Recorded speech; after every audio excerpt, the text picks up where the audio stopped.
nhớ chăng có tua lo rồi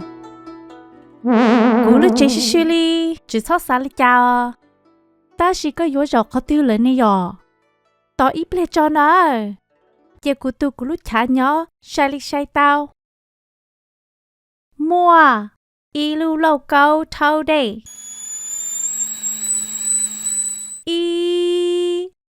lu lâu câu thâu đây mua o lu hư trâu đây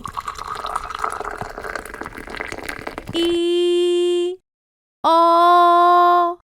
lu hư trâu đây mua bê lu po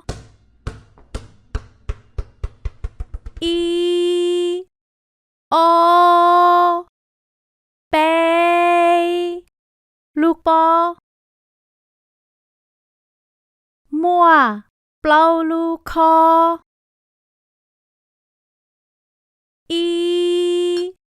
o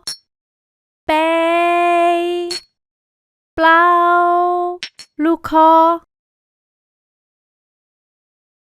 mua chỉ từ cho ma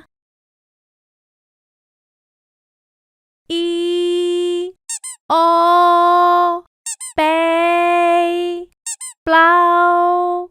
chỉ từ cho ma mua trao từ nền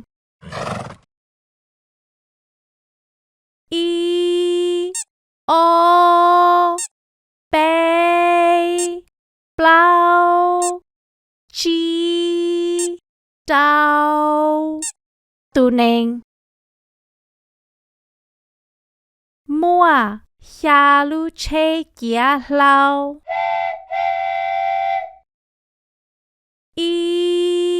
o bê plau chỉ trao xa lu chê kia lao mua gì lu đã lao o bê plau chỉ trao xa gì lu đã lao mua chua lu chê o bê plau chỉ trao xa gì chua lu chê mua cầu tu cho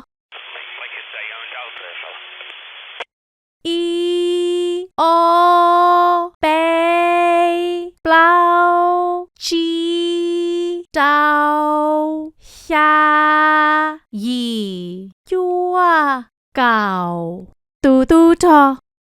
我蛋炒了喽，只炒上的歌就做了肉，天冷的骨他们鸡。我找个了跟着鼓